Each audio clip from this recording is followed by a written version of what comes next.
억대 연봉 준다더니 퇴직금 없이 쫓겨났다.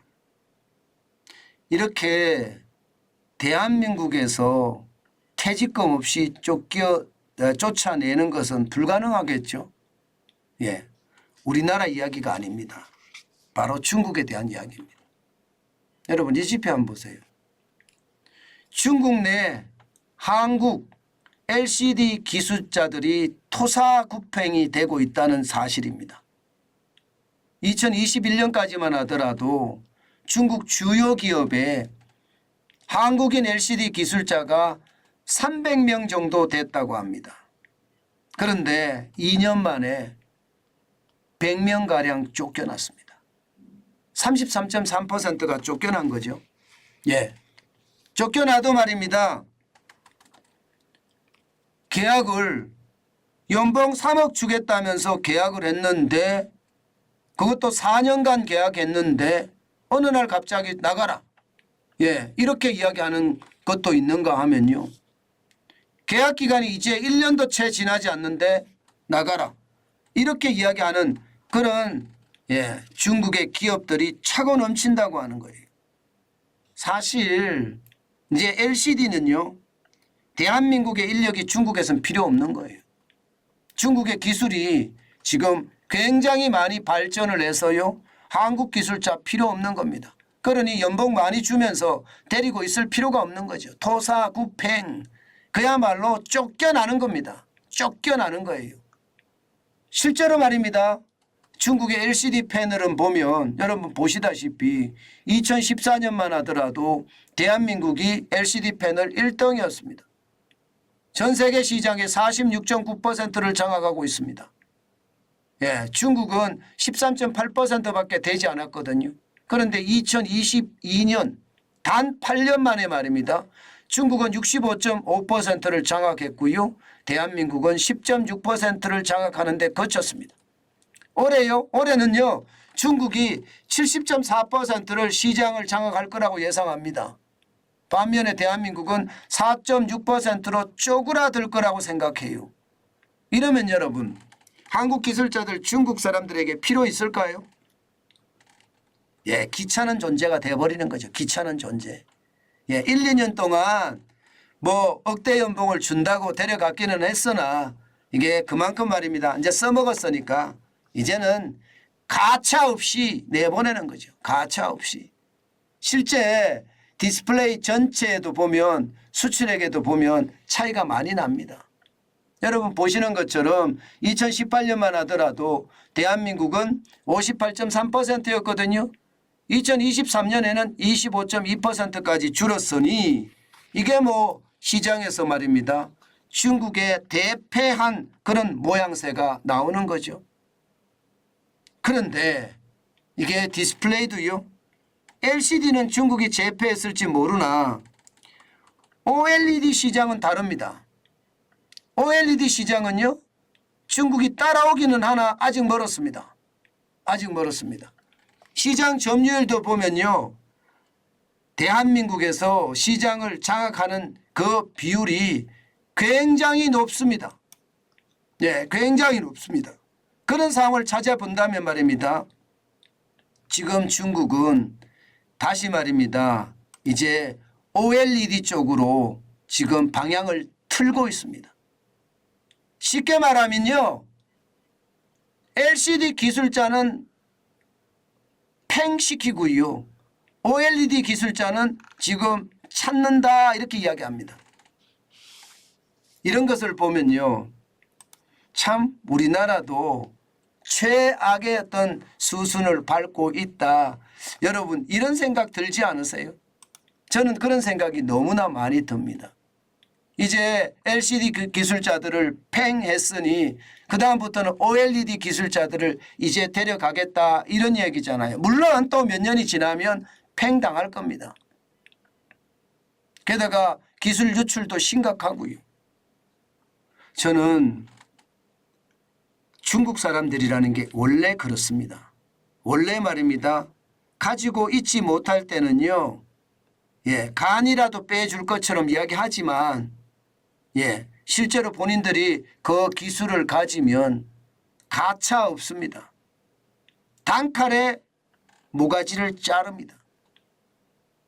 저는 우리 정부가 이 부분에 대해서 윤석열 정부도 디스플레이에 다시 부흥시키겠다 이야기하면서 OLED에 추가 투자를 엄청 한다고 했어요. 이거 진짜 정신 바짝 차려야 됩니다. 그렇지 않으면요, 저는 다 뺏길 수도 있다고 생각을 합니다. 예, 이게 인력이 빠져나가는 것이 결국은 사람이 빠져나가는 건데, 여러분 이거 한번 보실래요? 예, 지금 말입니다. 2018년에서부터 2021년까지 산업기술 업종별 유출 건수를 보면 말입니다. 어마어마합니다. 예, 반도체가 24건이라고 이야기하죠. 디스플레이 보세요. 20건, 20건. 21.5%.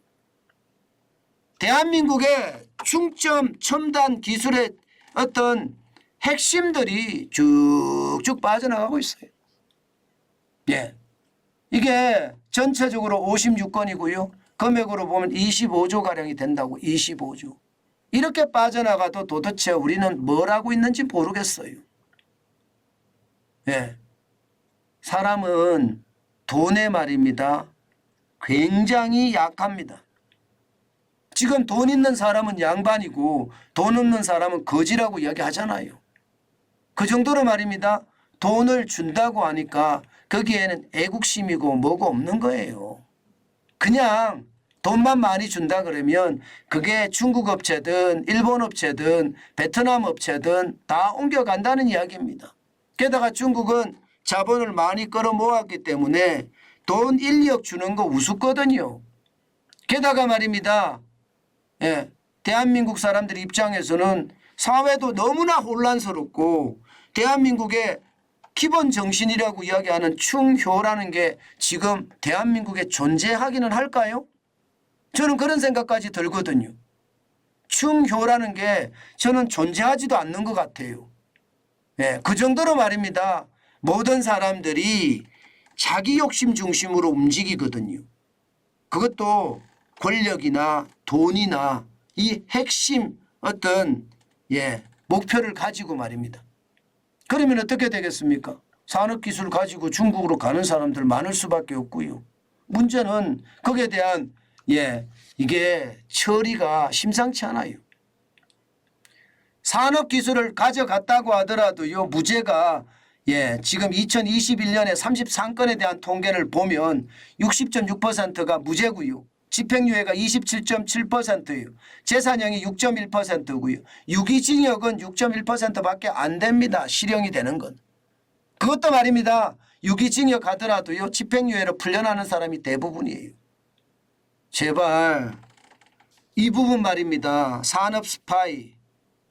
저는 국가 반역죄로 다스려야 된다고 생각해요. 국가 반역죄로 다스리지 않잖아요. 그러면 충격적인 결과도 저는 발생할 수 있다고 생각을 합니다.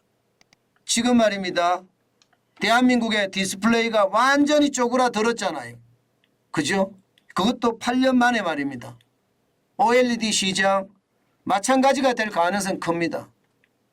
정부가 적극적으로 산업 스파이를 막아야 되는 것은 당연하고요.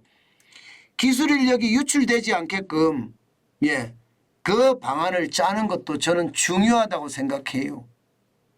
지금 그 어느 때보다 산업기술이 중국으로 넘어가는 거 반드시 막아야 될 요소입니다. 반드시 막아야 될 요소.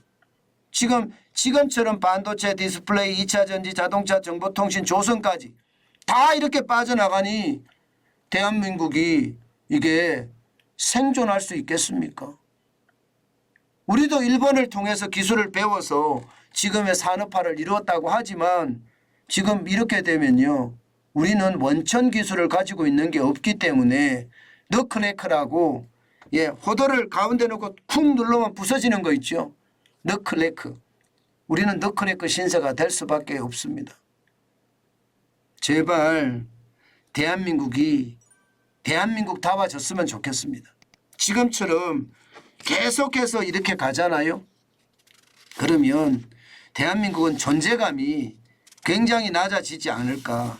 저는 그런 생각도 많이 해봅니다. 그만큼 말입니다. 국가가 국가처럼 운영이 돼야 되고요. 권력의 하수인이 돼서는 절대 되지 않습니다. 저는 윤석열 정부가 비정상을 정상화로 만드는 것 반드시 해야 되고요. 특히 말입니다. 간첩 잡아내는 거 있잖아요. 간첩. 북한 간첩도 간첩이지만 중국 간첩도 간첩이고요. 산업 스파이는 지독한 간첩입니다. 이 산업 스파이, 그 지독한 간첩 반드시 죄송합니다. 이런 표현 쓰겠습니다. 때려잡아야 됩니다. 그렇지 않으면 대한민국은 미래가 무너진다 이렇게 생각합니다.